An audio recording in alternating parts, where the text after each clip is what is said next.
Coloquios culturales de la editorial Ego Group Inc. en Miami, Florida, en Books and Books de Coral Gables presentan Estelas Lorquianas. A los 81 años de la muerte del poeta Federico García Lorca, el 18 de agosto de 1936. Introducción por el poeta Ángel Cuadra. Primera parte, lectura alternada de poemas de Lorca por los poetas Gastón Álvaro y Ángel Cuadra. Segunda parte, Gastón Álvaro, romance de la Guardia Civil Española, y Bertí Raposo en los poemas Prendimiento de Antoñito Camborio, Muerte de Antoñito Camborio, Romance Sonámbulo, Son de los Negros de Cuba. Con ustedes, el doctor Ángel Cuadra. No, creo que soy, no somos tan... Déjenme ponerme los ojos para poder ver.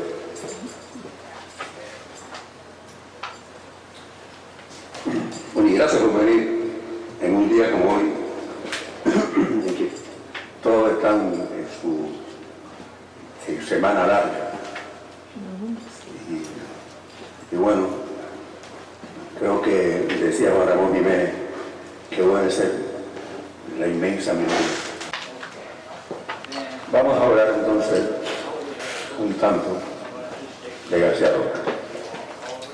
De inicio, García Lorca lo podemos considerar, o lo considero así, como un artista integral. ¿Qué quiero decir con esto? Multifacético.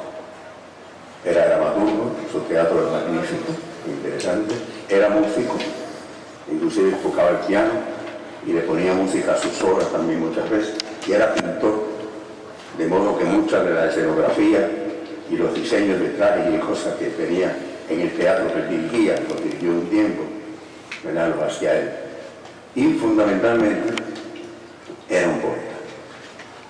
Las raíces populares en la obra de teatro Martí, de Lorca, pues sencillamente hay que ir a los momentos iniciales en que él empieza a hacer los primeros pininos de teatro, ¿verdad?, en lo que él hace como un juego escénico, quizás recogiendo los pequeños y cortos libretos que él hizo, y metió canciones populares, como por ejemplo hoy vamos a ver una canción, La Tarara, sí, la tarara, niña que le he visto yo.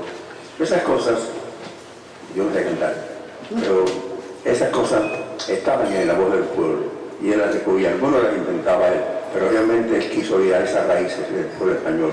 Y aquellas cosas como él trata, diríamos, como decía Fray Radillo, como siguiendo la huella de los juglares, aquellos que sobre todo en el mundo medieval pues iban de pueblo en pueblo y hacían sus pequeñas actuaciones, a veces con 2 o 3 carros para llevar la ropa, o sea, eran como muñequitos que actuaban.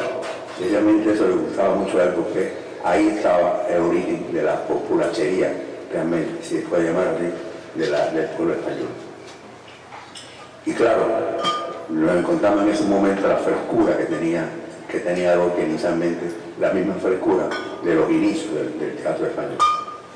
Lo tradicional español, por consiguiente, también lo tomó. A Lorca se le asignó y logró tener un teatro suyo que era La Barraca, en el cual él hizo hincapié fundamentalmente en obras del teatro clásico español. O sea, la fuente que también él buscaba era eso, su unida personalidad, unida a lo natural, a lo popular del pueblo español. Entonces, ahí buscó él mucho de la fuente de su obra. Había inclusive había canto y todas las cosas de lo que tenía el teatro español. Y además de todo eso, esos que fueron, diríamos, los antepasados que él después reedita en su barraca. La pintura de la sociedad española la tenemos también, de la sociedad española tradicional, la tenemos también en la obra del arte de Lorca. Aquellos usos sociales, prejuicios rígidos de la aldea española, como por ejemplo lo refleja en otras obras, entre ellas Doña Rosita la Soltera, que es la mujer que espera al novio que se le va con la promesa de volver, se va a las Indias, que nunca vuelve, y envejece Doña Rosita así sin casarse, y manteniendo siempre aquel prurito de la sociedad que podía hacerlo. Más todavía, en la casa de Bernal de Alba, que quizá una de las obras más completas de él, que ahí muestra la resiedumbre de la mujer española, el prejuicio social, la rigidez de las normas sociales, y cómo inclusive para el que dirán, hasta cuando una de las hijas se suicida, ella proclama: la hija de Bernal de Alba ha muerto virgen. O sea, esas cosas que de verdad están en el pueblo español, ¿verdad? Pero además de eso, también todo aquello mezclaba, ¿verdad?, con elementos formales. Por ejemplo, también él recoge en la tradición internacional del teatro contemporáneo cosas también de la tragedia greco-romana, griego-romana. Y, por ejemplo, uno de los elementos de la tragedia española, griega, estaba en el coro. Como ustedes sabrán, en los teatros, la tragedia griega tenía un coro que podía significar o la voz del pueblo, o la cocina, o lo que fuera, y era fundamental la existencia del coro. Él la realiza también a su modo, también, por ejemplo, en la obra Bodas de Sangre, cuando los dos rivales se van a matar ahí al campo porque uno le lleva la novia al otro, etcétera, etcétera. Pues entonces ahí hay un coro también en que fantásticamente dialogan las sombras, la luna, la noche, etcétera. O sea, una forma que también es seguir la norma griega de los coros. Y sobre todo también en la obra Yerma, que Yerma es el reflejo de la mujer estéril, la que no puede tener hijos, comprenden. Y además eso, cuando las vecinas de la aldea van a lavar sus ropas al río, ahí ellas intercambian opiniones. O sea, realmente hay una tradición también del coro trágico español. En fin, después de eso hay un salto excepcional, un salto fuera de su órbita convencional, que fue el teatro surrealista, que entre ellos figura siempre el público o hasta 5 años. Aquí hay un chingo, si se quiere, ¿no? Pero bueno, como él era muy amigo de Salvador Dalí, de Sammy, y también de Buñuel, que eran el segundo, el surrealista del teatro, y el primero, el surrealista de la pintura, se burlaban dando ver porque ya estaba tomando, según ellos, aquellas cosas ya manidas de copacachera. Entonces él dice algunas de ellos que para demostrarle que sí, ya el talento de su obra, pues escribió teatro surrealista y escribió poesía surrealista. De ahí que su último libro, que se publicó, fue Los poemas de Nueva York, que es esencialmente surrealista. Pero ¿por qué he comenzado un poco atropelladamente por el tiempo? ¿Por qué he comenzado hablando de Lorca por el teatro, cuando hoy íbamos justamente a homenajear al poeta que era García Lorca? Bueno, le diré por qué lo es. Porque Lorca es esencialmente un poeta. Luego, toda su obra tiene matices o perfiles poéticos. La poesía y el poema son dos cosas distintas. O sea, cosas que no tienen que estar encerradas en un poema. Ya hay una diferencia entre poesía y poema. Aquello que decían los griegos, la poiesis, poesía, y la tesis, que es la técnica. O sea, el contenido y la forma. No necesariamente hace falta que exista un poema con determinadas normas para haya poesía.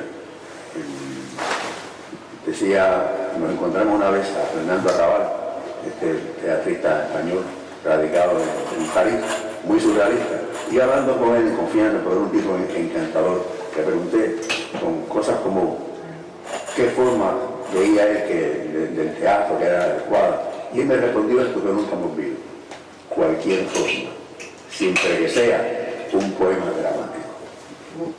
¿Qué quería decir un poema dramático? O sea, Enrique Anderson Inver, que dice sobre la poesía, que la poesía es un modo de asomarse a las cosas, una perspectiva, un gesto interior del espíritu. Bueno, eso es analizable. O sea que la poesía es una forma de acercarse a las cosas, es, repito, una perspectiva desde la cual la contempla. Además, eso es también una especie de gesto interior del espíritu. Porque de acuerdo con uno vea las cosas, como la pinta, desde qué perspectiva la pinta, o una perspectiva va a la poesía, o sencillamente va a la simple descripción. Por eso, repito, no es imprescindible hacer el poema formal, sino hay mucha prosa y teatro que también tienen ese hálito poético, ¿verdad? La poesía es así, por ejemplo, se me ocurre pensar ahora, y aquí me estoy yendo de lo que planeé. ¿Ustedes han visto un sauce llorón? No llora, ni tiene lágrimas. Sin embargo, con aquellos flecos que caen, da la impresión de llanto. El que le descubrió a esa estructura del árbol un llanto, esa es una creación poética, lo contempló de otra perspectiva. ¿Y qué perspectiva mejor? Inclusive podemos citar que, por ejemplo, cuando Martí, hasta en un discurso puede haber un mensaje, un matiz poético, cuando aquel discurso famoso de los Pinos Nuevos, cuando dice rompió el sol en un llano, en un claro del bosque, y allí junto a los troncos añosos, los racimos de los pinos nuevos. Esos somos nosotros, pinos nuevos. Señores, si eso no es poesía, realmente vemos que no hace falta. En un discurso y en todas las cosas, la poesía, como es una forma de asomarse a las cosas, como es una perspectiva, como hablamos de Anderson Inver, sencillamente es poesía, más allá del poema.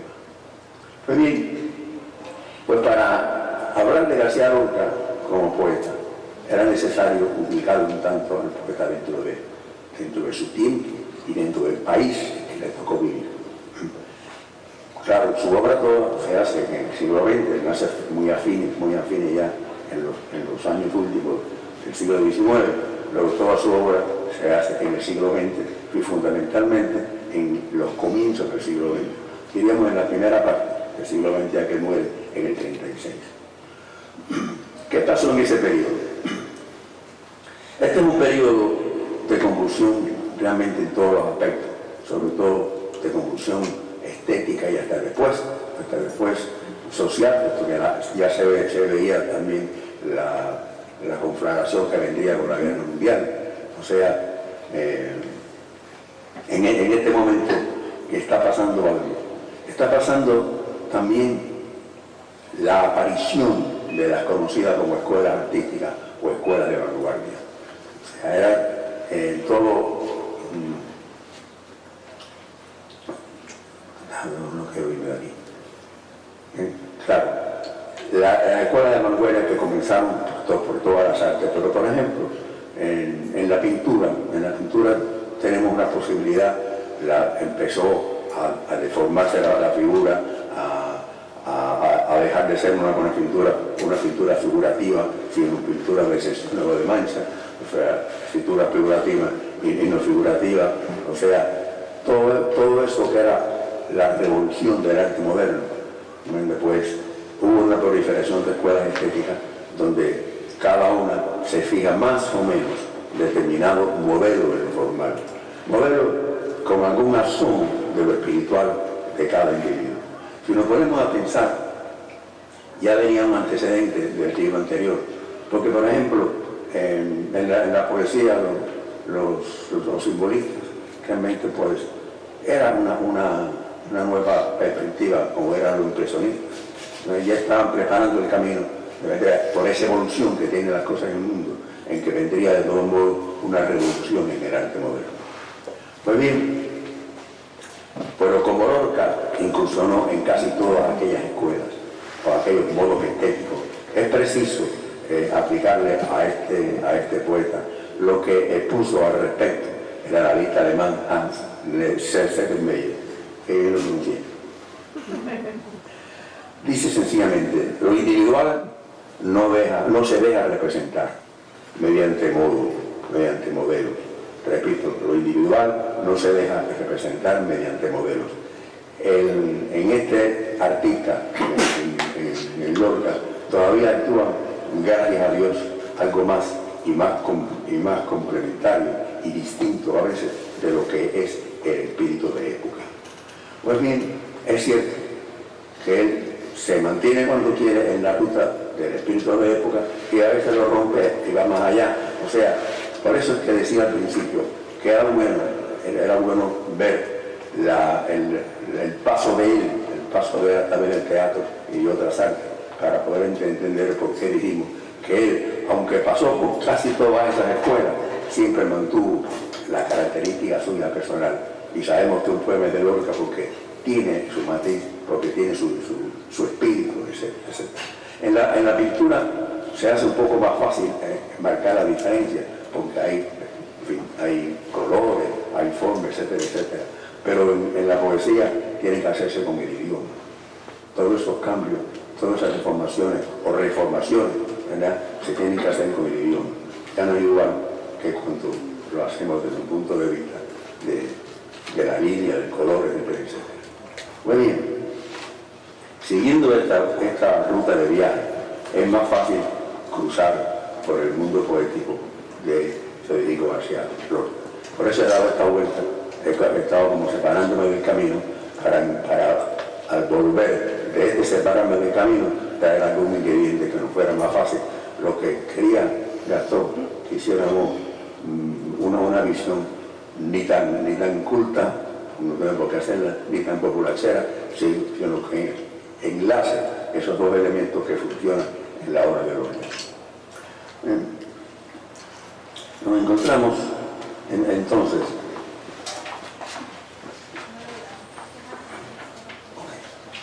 que nosotros habíamos hablado de Lorca, incursionó por casi todas las escuelas de vanguardia, etc. Y que una de las características fundamentales que tienen los movimientos de vanguardia es, en este caso, en literatura, la dejación de la lógica.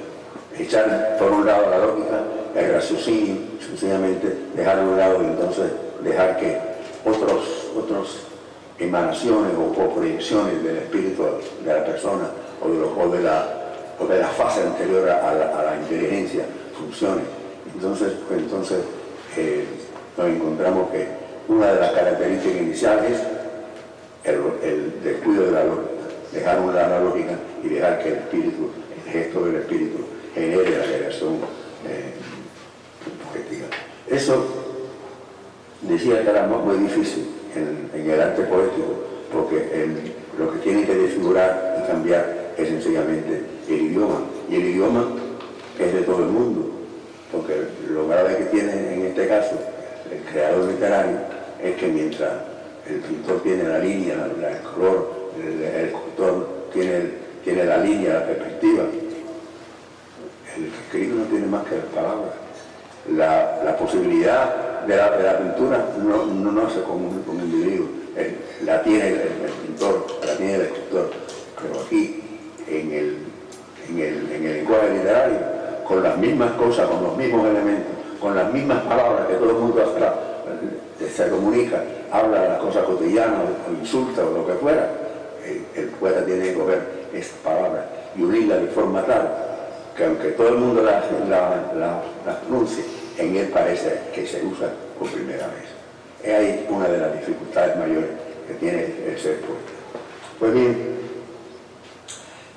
dijimos ya que había una ruptura con la lógica, que le estamos dando entrada a lo racional.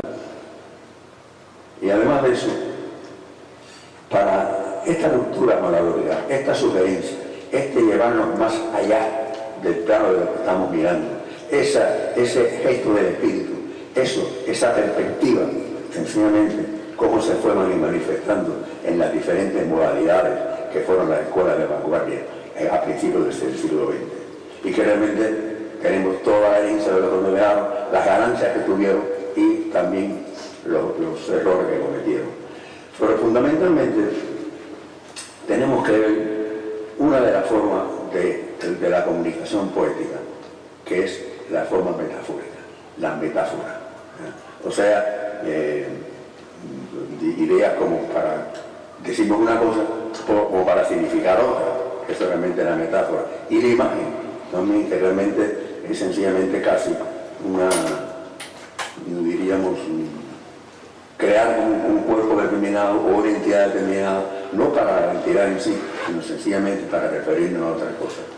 Esto que lo han usado siempre todos los poetas para discreción en estas escuelas de vanguardia, como anuncia Francis Bacon nos dice, es cierto, eso es la lógica. Y sobre todo, si bajamos la cosa hacia España, nos encontramos que de las distintas expresiones poéticas de la vanguardia, de las diferentes escuelas que le queremos decir, en España el que más triunfa es el ultraísmo. Tenemos que ver en cuenta, comprende, por ejemplo, en Alemania se cita como la escuela de vanguardia, que uno discute que no es escuela, el expresionismo. El expresionismo, que por ejemplo también en la pintura se habla que es más fácil destacar un aspecto de algo, no todo. Y hay un cuadro muy conocido, El Grito, del pintor Munch, que sencillamente se ve un individuo en un puente, con la boca así extendida, grandísima, dando un grito. ¿Qué le importaba entonces al artista?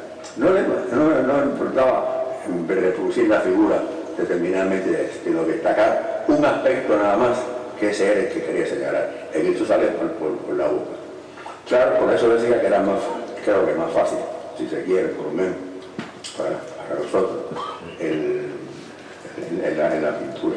Pero después tenemos otros más, como es el unanimismo de Romain, el creacionismo de Vicente Huidobro, que por cierto, Vicente Huidobro, que era chileno, decía una cosa como consigna de su quehacer poético.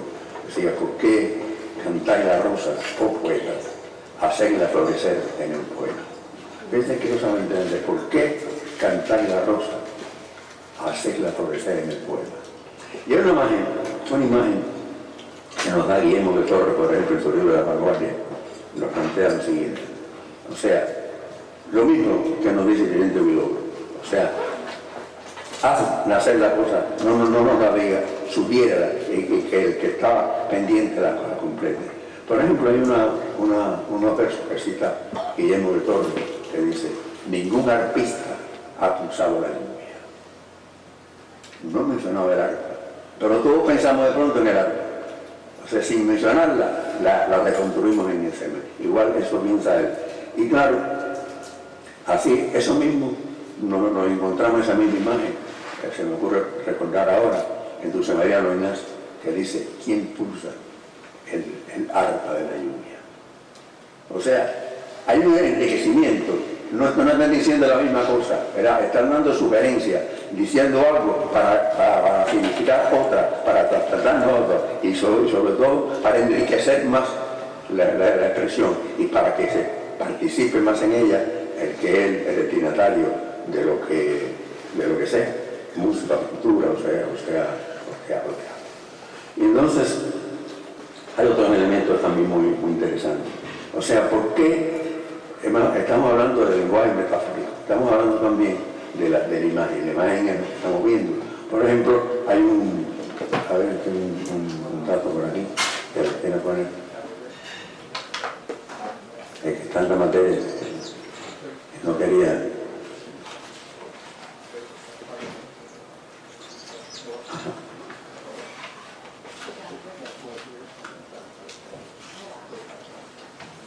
Por ejemplo, tenemos aquí un ejemplo que nos da Guillermo de Torres, de José Rivas Panero. Por la montaña, arriba el día, hormiga blanca. Por la montaña, arriba el día, hormiga blanca. Realmente se puede pensar que está agregando elementos que son contradictorios. Cuando se ponen dos elementos contradictorios en significado, eso es lo que se llama la sinestesia, o sea, poner cosas que son contradictorias. Y sin embargo, cuando el poeta la junta, adquiere un sentido específico. En Lorca nos encontramos que hablando del viento, dice, aire del norte, oso blanco del viento. Y aire del sur, moreno ardiente. O sea, está haciendo esa creatividad, está haciendo renacer la rosa en el poema, como lo exigía Vicente Huidobro. O sea, sin mencionarla, que tenemos idea del arpa, tenemos idea de otras cosas. Y, a ver, al final. Y por ejemplo, las cosas que nos parecen así contradictorias, sinestésicamente, ¿verdad? Pues, por ejemplo, dice Lord Rockham en Tu casado infiel, tiene esta frase: y un horizonte de perros ladra muy lejos del río. ¿Cómo es eso? ¿Qué tiene que ver el horizonte con los perros? Pero sí, los pianistas que está la noche, en la perspectiva de la noche, los perros le dan a la luna y lo puede ver en el firmamento, y puede entender que es un horizonte hecho de perros, lo que es contradictorio, que no tiene posibilidad. Sin embargo, cuando se une, tiene un sentido especial, una ganancia, ¿verdad?, para la expresión. ¿Qué más tenemos por ahí? Bueno, otra cosa muy difícil, por ejemplo, cuando Roca entra ya en elementos a veces surrealistas, cuando dice: sangre resbalada gime, muda canción de serpiente. ¿Cuántos elementos asociativos distintos tienen ahí? ¿Cuánta síntesis sale? Sangre resbalada gime, muda canción de serpiente. ¿Cómo canción? Sencillamente. Y la sangre de una canción determinada gime. Elementos contradictorios que, sin embargo, los pone juntos y tienen un sentido enriquecedor tremendo. Eso es realmente por qué decíamos anteriormente que Anderson explicaba que la poesía es una actitud del espíritu. Lo que algunos individuos veían en Casa Martí, unos pinos ahí, más viejos que otros pinos, bien la naturaleza, bien salía el sol, pero a nadie se le ocurrió ver en ellos, ¿verdad?, la confluencia de una generación más joven con la más vieja, y de decirlo así, con una cosa poética. O sea, se cumple aquello de que es una perspectiva para las cosas, una forma de asomarnos a las cosas. Y esto queríamos hacer, quizás en esto me embarcó Gastón, porque no era fácil sentarme a explicarle antes de estas cosas. Pero fundamentalmente, por este camino nos podemos encontrar mejor a Frida Lorca. Y todo este itinerario de ruta, ¿verdad?, pues nos franquea mucho mejor el camino para Lorca. Después, al igual que en el teatro, Lorca incursionó en el mundo surrealista, también lo hizo en la poesía, con Poeta en Nueva York, que también oiremos algún poema hoy de ese libro. ¿Qué más haríamos? A ver lo que nos queda por aquí. Bueno, pues, estos elementos Lorca los encuentra, y como decía anteriormente, pero no está afiliado a un esquema específico. Siempre los elementos frescos y populares aparecen. Yo recuerdo en el primer libro de publicado, libro de poemas, que tiene un poema precioso, como tiene estas cosas, pero mezcladas con una expresión directa.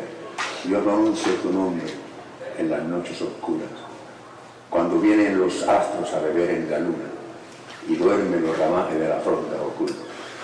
Y yo me siento hueco de pasión y de música, loco reloj que canta muertas horas antiguas. ¿Te querré como entonces alguna vez? ¿Qué culpa tiene mi corazón si la niebla se funda? ¿Qué otra pasión me espera? Será tranquila y pura si mis dedos pudieran deshojar a la luna. ¿Qué pensamos cuando deshojamos una flor? Me quiere o no me quiere, etcétera. Pero aquí se le ocurre que a la flor aquí la luna deshojar, si pudiera saber el misterio o el destino, deshojando a otra flor que está mucho más alta que la de la luna. Esas cosas son enriquecedoras y nos las encontramos en Lorca, en el gran talento que era Federico García Lorca. Creo que entonces con este elemento entramos en una especie de bosque fabuloso de la poesía de Federico García Lorca, y hemos cumplido con ello. Muchas gracias.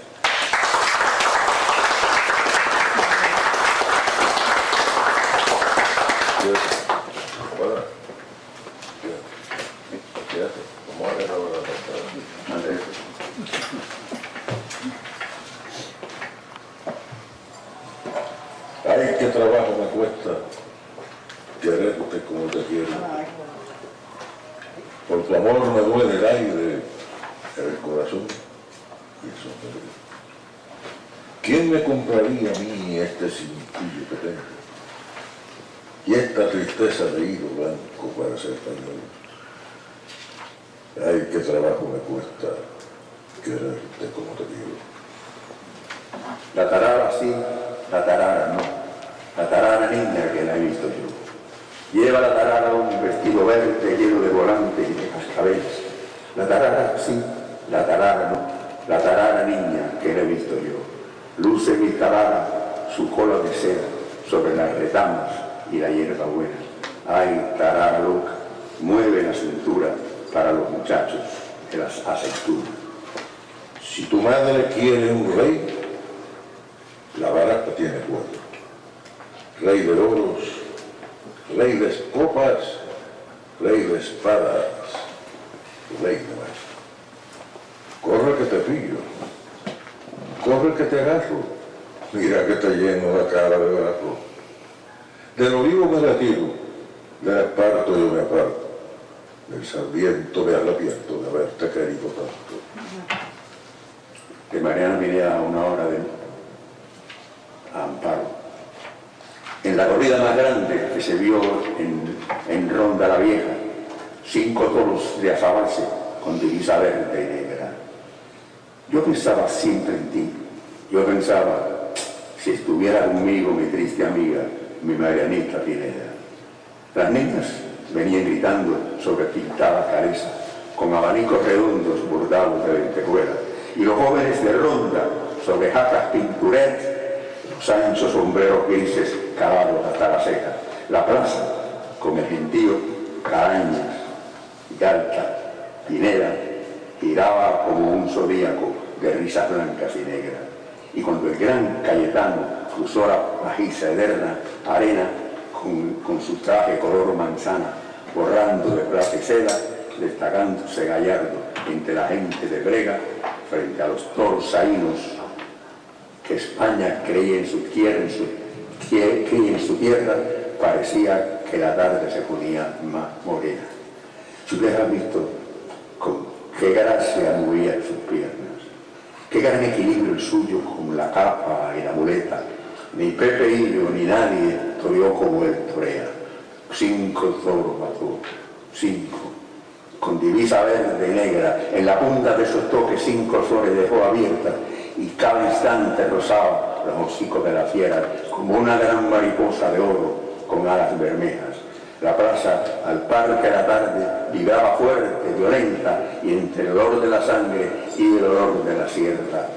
Yo pensaba siempre en ti. Yo pensaba, si estuviera conmigo, mi triste amiga, mi Marianita Pineda. De doña Rosita la soltera, las Manolas. Granada, calle de Elvira, donde viven las Manolas, las que se van a la Alhambra, las 3 y las 4 solas. Una vestida de verde, otra de barba y la otra un corselete escocés con cintas hasta la cola. La que va delante garzas, la que va detrás paloma. Abren por las alamedas bucerinas misteriosas. ¡Ay, qué oscura está la Alhambra! ¿A dónde irán las Manolas mientras sufren en la umbría el surtidor y la rosa? ¿Qué galanes las esperan? ¿Bajo qué mirtos reposan? ¿Qué manos roban perfumes a sus 2 flores redondas? Nadie va con ellas, nadie. 2 garzas y una paloma. Pero en el mundo hay galanes que se tapan con las hojas. La catedral ha dejado bronces que la brisa toma. El genil duerme a sus bueyes y el gado a sus mariposas. La noche viene cargada con sus colinas de sombra. Una enseña los zapatos entre volantes de blonda, La mayor abre los ojos y la menor los entorna. ¿Quién serán aquellas tres de alto pecho y larga cola? ¿Por qué agitan los pañuelos? ¿A dónde irán a estas horas? Granada, calle del Vino, donde viven las manoras, las que se van a la Alhambra, las 3 y las 4 solas. Verle desnuda y recordar la tierra lisa, limpia de caballos, la tierra sin junco, forma pura, cerrada al porvenir, con fin de plata. Ver desnuda es comprender el ansia de la lluvia que busca del talle, o la fiebre del mar de inmenso rostro sin encontrar la luz de su mejilla. La sangre sonará con las alcobas y vendrá con espada sucurante, pero tú no sabrás dónde se oculta en el corazón de Sapo y la Violeta. Tu vientre es una lucha de raíces, tus labios son un alba sin contorno. Bajo las rosas tibias de la cama, los muertos gimen, esperando turno. Su luna de pergamino, preciosa, tocando viene, por un anfibio sendero de cristales y laureles. El silencio sin estrellas huyendo del sonsonete, cae donde el mar bate y canta su noche llena de peces. En los picos de la sierra los carabineros duermen, guardando las blancas torres donde viven los ingleses, y los gitanos del agua levantan por distraerse glorietas de caracola y ramas de pino verde. Su luna de pergamino preciosa tocando bien. Al verla se ha levantado el viento que nunca duerme. San Cristóbal desnudo, lleno de lenguas celestes, mira a la niña tocando una dulce gaita ausente. Niña, deja que levante tu vestido para verte. Abre mis dedos antiguos la rosa azul de tu vientre. Preciosa tira el pandero y corre sin detenerse. El viento hombrón la persigue con una espada caliente. Frunce su rumor el mar. Los olivos palidecen. Cantan las flautas de Umbría y el lisocón de la nieve. Preciosa, corre, preciosa, que te coge el viento verde. Preciosa, corre, preciosa, míralo por donde viene. Sátiro de estrellas bajas con sus lenguas relucientes. Preciosa, llena de miedo, entra en la casa que tiene más arriba de los pinos el cónsul de los ingleses. Asustados por los gritos, 3 carabineros vienen, sus negras capas ceñidas y los gorros en las sienes. El inglés da a la gitana un vaso de tibia leche y una copa de ginebra que preciosa no se ve. Y mientras cuenta llorando su aventura a aquella gente, en las tejas de pizarra, el viento furioso muerde. Cuando yo me muera, enterradme con mi guitarra bajo la arena. Cuando yo me muera, entre los naranjos y la hierbabuena. Cuando yo me muera, enterradme si queréis en una pelea.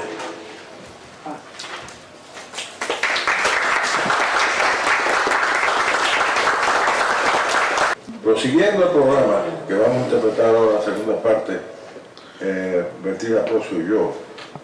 Bertina, tú puedes pasar ahí a tu podio. Entonces, yo les voy a leer ahora, siguiendo el orden del programa, entonces, el romance de la Guardia Civil Española. Los caballos negros son,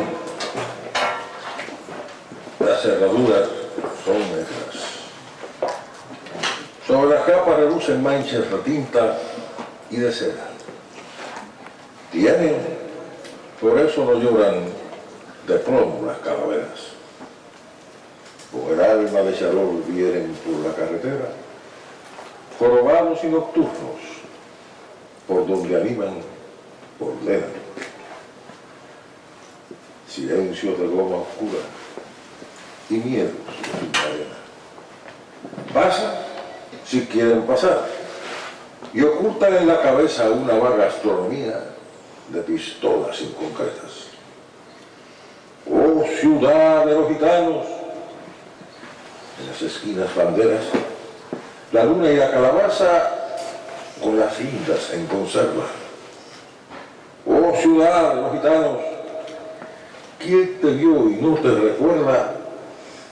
Ciudad de dolor y almizcle, con las torres de canela. Cuando llegaba la noche, que nochera, los gitanos en sus fraguas forjaban sobres y flechas. Un caballo malherido llamaba a todas las puertas. Gallos de vidrio cantaban por Jerez de la frontera. El viento vuelve desnudo la esquina de la sorpresa.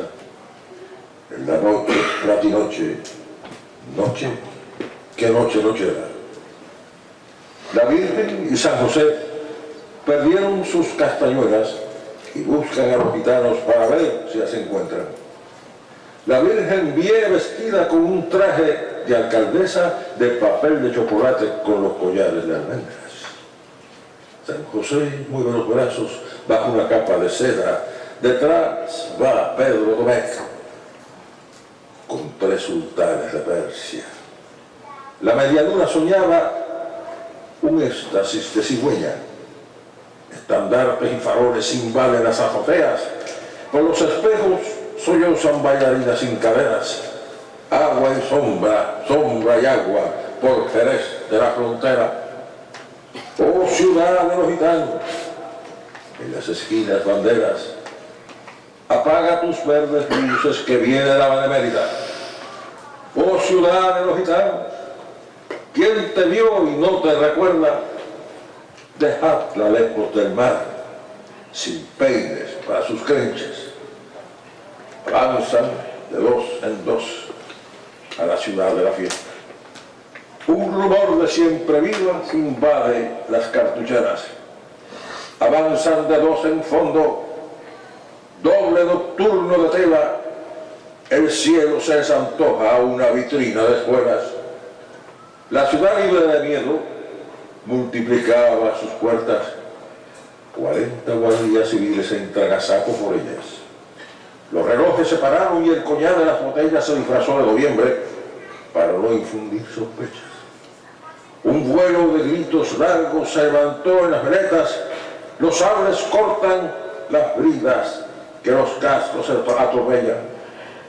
Por las calles de penumbra huyen las gitanas viejas con los caballos dormidos y las bolsas de moneda.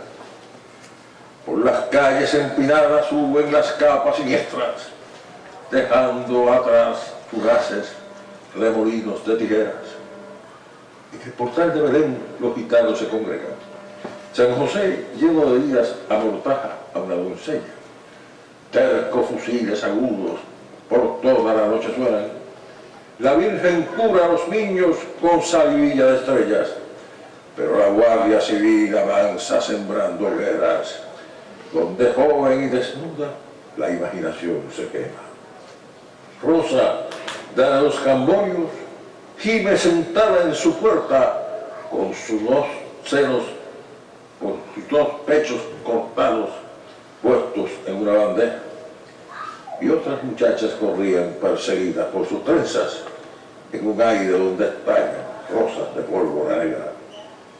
Cuando todos los tejados eran surcos en la tierra, en la sierra, el alma meció sus hombros en el largo perfil de piedra. Oh ciudad de los gitanos, la Guardia Civil se aleja por un túnel de silencio mientras las llamas de cerca. Oh ciudad de los gitanos, ¿quién te vio y no te recuerda? Que te busquen en mi frente, juego de luna y arena. Y ahora, prendimiento de Antoñito el Camborio, camino de Sevilla. Antonio Torres Heredia, hijo y nieto de Camborios, con una vara de mimbre, va a Sevilla a ver los toros. Moreno de verde luna, anda despacio y garboso. Sus empavonados bucles le brillan entre los ojos. A la mitad del camino cortó limones redondos y los fue tirando al agua hasta que la puso de oro. Y a la mitad del camino, bajo las ramas de un olmo, Guardia Civil Caminera lo llevó codo con codo. El día se va despacio, la tarde colgado a un hombro, dando una larga torera sobre el mar y los arroyos. Las aceitunas aguardan la noche de Capricornio y una corta brisa ecuestre salta a los montes de plomo. Antonio Torres Heredia, hijo y nieto de Camborios, viene sin vara de mimbre entre los 5 tricornios. Antonio, ¿quién eres tú? Si te llamaras Camborio, hubieras hecho una fuente de sangre con 5 chorros. Ni tú eres hijo de nadie, ni legítimo Camborio. Se acabaron los gitanos que iban por el monte solos. Están los viejos cuchillos tiritando bajo el polvo. A las 9 de la noche lo llevan al calabozo, mientras los guardias civiles beben limonada todos. Y ahora, la muerte de Antoñito Camborio. Voces de muerte sonaron cerca del Guadalquivir, voces antiguas que cercan voz de clavel varonil. Les clavó sobre las botas mordiscos de jabalí. En la lucha daba saltos abonados de delfín. Bañó con sangre enemiga su corbata carmesí. Pero eran 4 puñales y tuvo que sucumbir. Cuando las estrellas cablan rejones al agua gris, cuando los eales sueñan verónicas de alelí, voces de muerte sonaron cerca del Guadalquivir.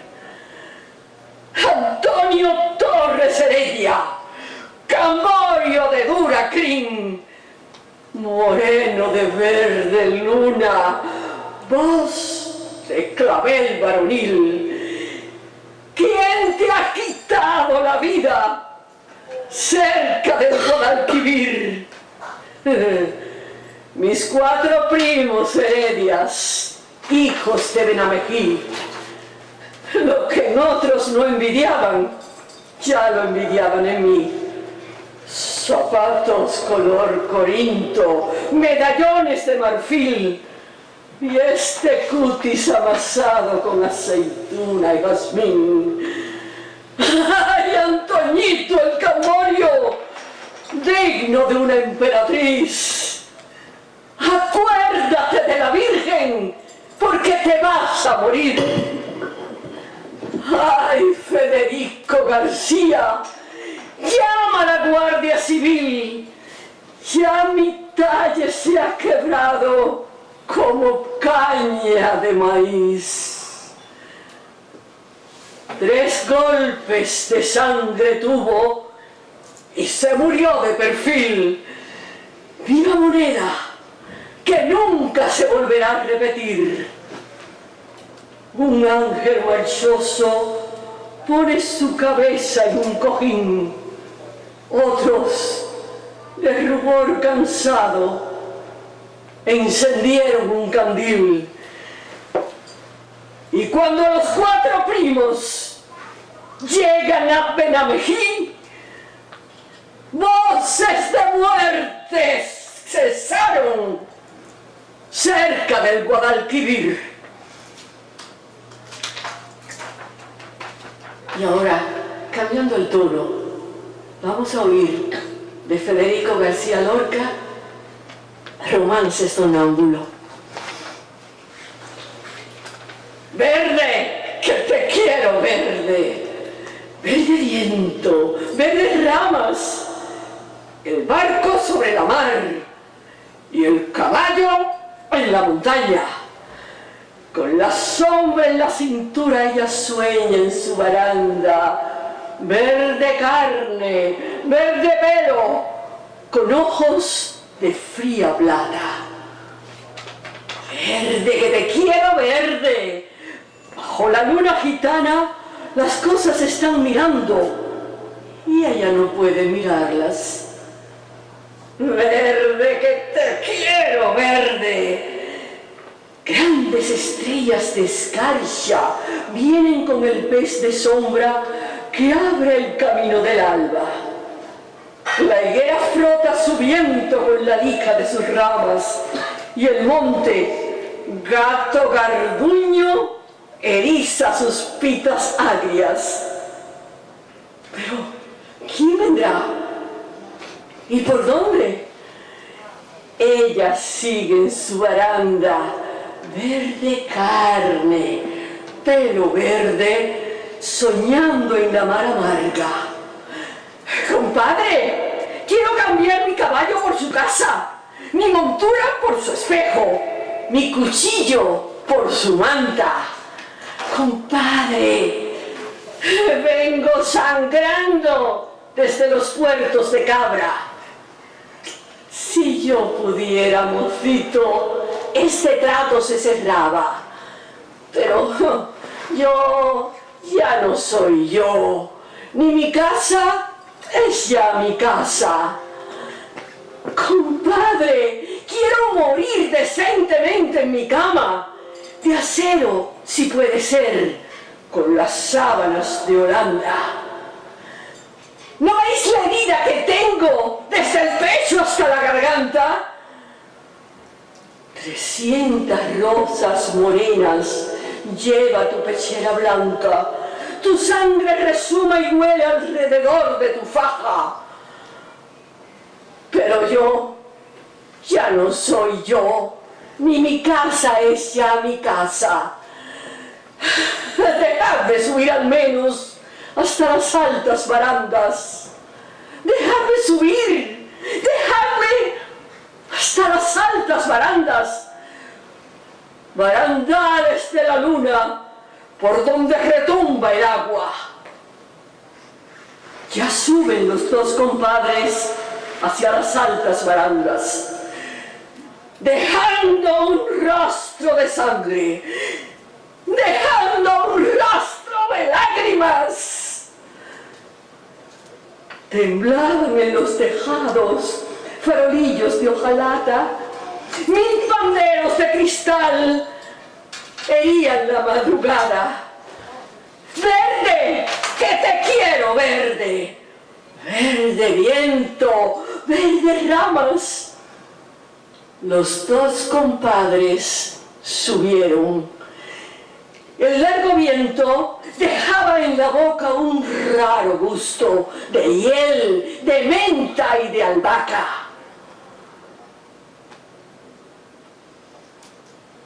Compadre, ¿dónde está? Dime, ¿dónde está tu niña amarga? ¿Cuántas veces te esperó? ¿Cuántas veces te esperara? Cara fresca, negro pelo, en esta verde baranda. Sobre el rostro del aljibe se mecía la gitana. Verde carne, pelo verde, con ojos de fría plata. Un carámbano de luna la sostiene sobre el agua. La noche se puso íntima como una pequeña plaza. Guardias civiles, borrachos, en la puerta golpeaban. ¡Verde! ¡Que te quiero, Verde! ¡Verde viento! ¡Verde ramas! El barco sobre la mar y el caballo en la montaña. ¡Bravo! ¡Ole!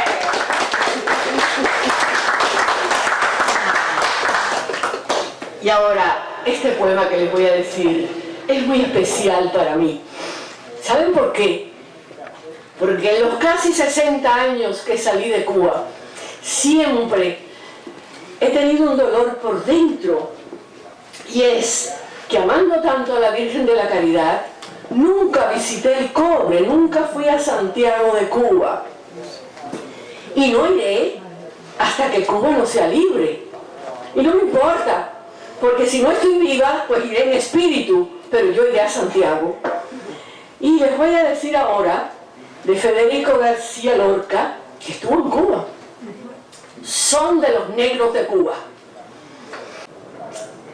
Cuando llegue la luna llena, iré a Santiago de Cuba. Iré a Santiago en un coche de agua negra. Iré a Santiago. Cantarán los techos de palmera. Iré a Santiago. Y cuando quiere ser Medusa el plátano, iré a Santiago. Iré a Santiago con la rubia cabeza de Fonseca. Iré a Santiago. Y con la rosa de Romeo y Julieta, iré a Santiago. Oh, cintura caliente y gota de madera, iré a Santiago. Oh, ritmo de semillas secas, iré a Santiago.